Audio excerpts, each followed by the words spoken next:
तो हम आज स्टार्ट करेंगे हमारा चैप्टर नंबर 13 साइंस का क्या है magnetic effect of electric current. ये स्टार्ट करेंगे, बहुत ही ईजी तरीके से समझाऊंगा, बहुत ही ईजी तरीके से समझेंगे हम आज इसको।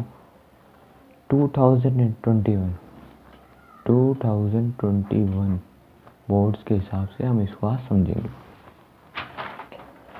2000 बोर्ड्स के हिसाब से 2021 के बोर्ड्स के हिसाब से इसमें क्या क्या काटा है देख लेते हैं। तो ये है इलेक्ट्रोमैग्नेटिक इंडक्शन है, यहाँ से ये है ना, ये यहाँ से इलेक्ट्रिक जनरेटर है, पेज नंबर 236 से कट चुका है। इसके बाद से 2021 बोर्ड में कुछ भी नहीं आएगा। इसके पीछे वाला ये डोमेस्टिक इलेक्ट्रिक सर्किट से कुछ नहीं आएगा, डीसी एसी मोटर ये। तो हम आज इसको स्टार्ट करेंगे फुल चैप्टर को बहुत ही कम समय में पार्ट्स में डिवाइड करेंगे। वीडियो पार्ट्स में वीडियो आएगी, अगली पार्ट की वीडियो जरूर देखिएगा। चैनल को सब्सक्राइब करिए, लाइक करिए, शेयर करिए। तो आइए स्टार्ट करते हैं। चलो भाई, magnetic effect of electric current start करते हैं। पहला पार्ट में आता है मैग्नेटिक इफेक्ट इलेक्ट्रिक करंट्स की आपकी डेफिनेशन बता देता हूँ। Magnetic effect of electric current का मतलब जो इलेक्ट्रिक करंट होता है ना, उसकी जो मैग्नेटिक फील्ड्स होती है ना, उसके बारे में चैप्टर है। यानी जैसे एक बार मैग्नेट है, अगर वो दूसरे बार मैग्नेट से जाके अट्रैक्ट करती है तो जो बीच में वो मैग्नेटिक फील्ड्स होती है ना, उसका हम आज ही चैप्टर पढ़ेंगे। पहला पार्ट, इसमें पहले पार्ट में हमें बताया गया है कि मैग्नेटिक फील्ड्स कैसे जनरेट होती है। तो हम आज आपको बताते हैं मैग्नेटिक फील्ड लाइन कैसे जनरेट। आपको ये डायग्राम दे रखा है, इसके पीछे एक क्वेश्चन भी आ रखा है इसका, ये वाला, इससे भी हम बता देते हैं। इसमें ये दे रखा है कि एक मैग्नेटिक फील्ड सर्किट है, इलेक्ट्रिक सर्किट है, उसमें ये कंपास नीडल यहाँ पे रखी हुई है। अब जैसे इलेक्ट्रिक सर्किट करंट ऑन करेंगे तो ये डिफ्लेक्ट होगी, यानी मूव करेगी, डायरेक्शन बताएगी। तो ये हुआ क्यों? तो इसका जनरल सा मेथड होता है कि जो भी इलेक्ट्रिक करंट होते हैं, ये इलेक्ट्रिक करंट जिसमें फ्लो होगा उसमें मैग्नेटिक फील्ड लाइंस होती है। हाँ, मैग्नेटिक फील्ड लाइंस होती है इसमें। अब इसमें आपको बार मैग्नेट का दे रखा है पहला डायग्राम, बार मैग्नेट का। बार मैग्नेट में की फील्ड लाइंस कैसी होती है? Bar magnet north and south, north और नॉर्थ रिपेल करेंगे, यानी एक दूसरे के पास नहीं आएंगे। अगर नॉर्थ पोल को आप पास में लाओगे, साउथ और अगर नॉर्थ को आप एक साथ लाओगे तो ये दोनों अट्रैक्ट होंगे। ये बेसिक सा डिफरेंस होता है, ये आपको पता ही होगा। अब आपको ये कुछ इस तरह की मैग्नेटिक फील्ड्स लाइन होती है, किसकी? बार मैग्नेट की। ये इस तरह की फील्ड लाइन होती है। दो पेजों में सिर्फ यही बताया गया है, और ये क्वेश्चन जो अभी मैंने आपको सोल्व करा दिया है कि डिफ्लेक्ट होगी, क्योंकि आपको ये स्टेटमेंट लिखनी है, when a current flows it generates a magnetic field. Due to this magnetic field a compass needle get deflected. Compass needle किसकी चीज़ की बनी हुई होती है? मैग्नेट की। तो मैग्नेटिक फील्ड लाइन से ही तो वो डिफ्लेक्ट होती है ना। इसलिए जब करंट ऑन करते हैं ना अपन, तब भी मैग्नेटिक फील्ड लाइन जो जनरेट होती है ना, उसकी वजह से कंपास निडल डिफ्लेक्ट होती है। ये आपको लिखना है, दो पेजों में यही है। ये magnetic field due to current conductor, और magnetic field current carrying conductor में कैसे होती है।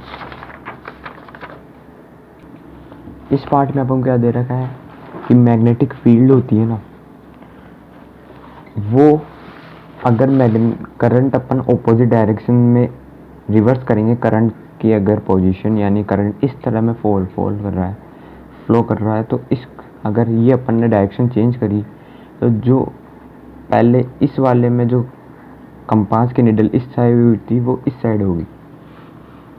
यानी when the direction of current is reversed, the direction of magnetic field also reversed. यानी डायरेक्शन इन प्रोपोर्शनल है मैग्नेटिक फील्ड से। फिर इसमें तीसरा टॉपिक आता है magnetic field due to a current through a straight conductor. ये बहुत ही इंपॉर्टेंट टॉपिक है, इसे जरूर पढ़ने का। चलो हम इसे देखते हैं। इसमें एक पहले डायग्राम दे रखा है जिसमें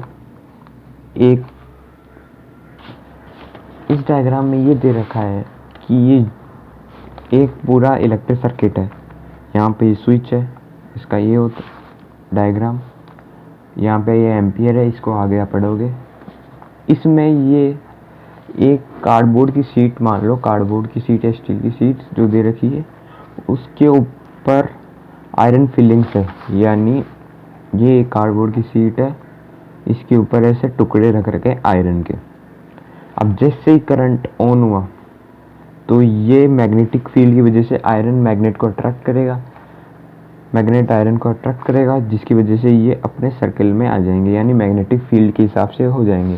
और इसमें ये डायग्राम दे रखा है जिसमें ये बता रखा है कि मैग्नेटिक फील्ड जो आयरन फीलिंग में हुई वो कैसी थी और मैग्नेटिक फील्ड का डायरेक्शन क्या है। अगर अपन को मैग्नेटिक फील्ड का डायरेक्शन के लिए एक नया rule right hand thumb rule बताया गया था, राइट हैंड थंब रूल बताया गया था, वो भी हम आज अभी बता देता हूँ मैं आपको कैसे। बहुत ही simple right hand thumb rule है, बहुत ही आसान है, 2 पेजेस अपने कंप्लीट हो चुके हैं।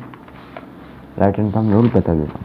राइट हैंड थंब रूल में क्या होता है, ये थंब है, ये क्या बताता है कि करंट कौन से डायरेक्शन में फ्लो कर रहा है। यानी अगर करंट इस डायरेक्शन में फ्लो कर रहा है तो थंब का डायरेक्शन क्या होगा, ये। और अगर करंट इस डायरेक्शन में फ्लो कर रहा है तो इसका भी डायरेक्शन ये होगा, राइट। अपने राइट हैंड के थंब को घुमाना है। वैसे अगर करंट इस डायरेक्शन में फ्लो कर रहा होगा तो इसका डायरेक्शन ये होगा। अब अपन को फिंगर्स क्या बताती है, मैग्नेटिक फील्ड का डायरेक्शन। ये करंट का डायरेक्शन बताता है थंब, और फिंगर्स बताती है मैग्नेटिक फील्ड का डायरेक्शन। तो यानी करंट अगर करंट स्ट्रेट फ्लो कर रहा है, तो मैग्नेटिक फील्ड का डायरेक्शन क्या होगा, इस तरह का, यानी लेफ्ट टू राइट। जिस तरह से ऐसे फोल्ड हो रही है ना फिंगर्स, वो डायरेक्शन होगा करंट मैग्नेटिक फील्ड का। तो इससे पता चलता है कि मैग्नेटिक फील्ड का डायरेक्शन क्या है। बुक में भी ये दे रखा है, बुक में दे रखा है कि करंट अगर नीचे फ्लो कर रहा है तो मैग्नेटिक फील्ड का डायरेक्शन क्या होगा, मैग्नेटिक फील्ड का डायरेक्शन होगा लेफ्ट टू राइट। आप देख सकते हैं हाथ से अपने खुद के, ये दे रखा था magnetic field direction, right hand thumb rule यही था। इसके कुछ क्वेश्चंस आते हैं, ये क्वेश्चन 13.1 में आपको सॉल्व करके बताता हूँ, जिससे आपको समझ में आ जाए कि राइट हैंड थंब रूल होता क्या है। अब current through a horizontal power lines flows in east to west direction. East to west, west इधर है और ईस्ट इधर है, नॉर्थ साउथ। ये वेस्ट टू ईस्ट जा रहा है तो करंट का डायरेक्शन क्या होगा, वेस्ट टू ईस्ट, यानी ईस्ट की तरफ जा रहा है। तो मैग्नेटिक फील्ड का डायरेक्शन क्या होगा, नॉर्थ टू साउथ। ये देखो मैग्नेटिक फील्ड ईस्ट, यानी करंट का ईस्ट है, तो ये ऊपर से आ रहा है इधर से, तो यानी ऊपर से क्या आएगा, नॉर्थ से साउथ। तो इसका आंसर होगा नॉर्थ से साउथ। इसमें आंसर भी दे रखा है, सॉल्यूशन भी दे रखा है। अब अपन करते हैं magnetic field due to current through a circular loop. अब अपन magnetic field through a current through a circular loop, इसके पहले अपन ये क्वेश्चन सॉल्व कर लेते हैं। Draw a magnetic field lines through a mark band, ये आपको बता दिया था, ये वाला था। ये वाला आपको मैग्नेटिक फील्ड ड्रॉ करना है, बहुत ही सिंपल है। इसमें एक पॉइंट और आता है, एक पॉइंट में बताना भूल गया, एक पॉइंट और आता है, बहुत इंपॉर्टेंट होता है, बोर्ड में अक्सर पूछा जाता है ये क्वेश्चन। मैग्नेटिक फील्ड्स का डायरेक्शन क्या होगा, करंट का डायरेक्शन क्या होगा। अगर बार मैग्नेट में देखा जाए तो आउटसाइड द बार मैग्नेट, यानी बाहर की तरफ तो बार मैग्नेट का होगा नॉर्थ टू साउथ, और इनसाइड होगा, ये देखिए इनसाइड होगा north south to north, inside होगा। बाहर मैग्नेट का करंट का डायरेक्शन इनसाइड द मैग्नेट तो होगा साउथ टू नॉर्थ, और आउटसाइड द होगा नॉर्थ टू साउथ। ये बहुत इंपॉर्टेंट क्वेश्चन है, बहुत बार आ चुका है। और करंट हमेशा, ये क्वेश्चन तो बहुत इफेक्ट होता है, करंट हमेशा higher distance to lower distance flow करेगा, जैसे higher distance to lower distance flow करेगा।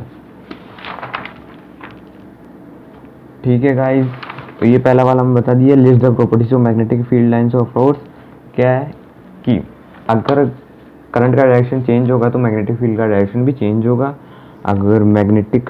अगर करंट इंक्रीज होगा तो मैग्नेटिक फील्ड लाइंस भी इंक्रीज होगी, यही है। और why do not two magnetic lines of force of interaction each other, why don't two magnetic field lines of force intersect each other. ये बहुत इंपॉर्टेंट क्वेश्चन है, बहुत बार आ चुका है बोर्ड में, पेपर्स में भी खूब बार आएगा। इसको तो मैं बता देता हूँ आपको। इसमें ये बताया गया है कि ये दो मैग्नेटिक फील्ड लाइंस है, दो बार मैग्नेट की। आपको एक चीज में समझा देता हूँ, बहुत इंपॉर्टेंट क्वेश्चन। ये बार मैग्नेट है, नॉर्थ टू साउथ, ये नॉर्थ टू साउथ। इसमें ये बताया है कि ये जो फील्ड लाइंस होती है इस तरह की होती है कुछ,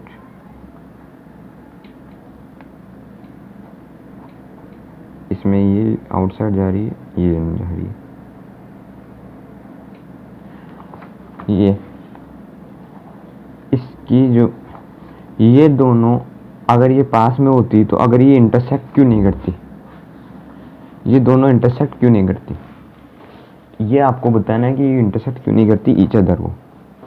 तो आपको ये लिखना है कि लेट अस अज्यूम, पहले आपको कंज्यूम करने लेना है कि अगर मान लो कि ये पॉइंट है जिधर ये मैग्नेटिक फील्ड लाइंस इंटरसेक्ट कर रही है, मान लो ये पॉइंट है, तो अगर अपन उस जगह कंपास लेके जाए, अगर अपन उस जगह कंपास लेके जाए तो ये तो इम्पॉसिबल होगा ना कंपास के लिए कि दो नॉर्थ निकालने, क्योंकि मैग्नेटिक फील्ड लाइन में कोई तो नॉर्थ होगा कोई तो साउथ होगा, इसलिए मैग्नेट कंपास के लिए बहुत मुश्किल है, यानी इम्पॉसिबल है कि दो नॉर्थ एक ही जगह पे दो नॉर्थ इम्पॉसिबल है, इसलिए ये मैग्नेटिक फील्ड लाइंस इंटरसेक्ट नहीं करती इस अदर को। ये लिखना है।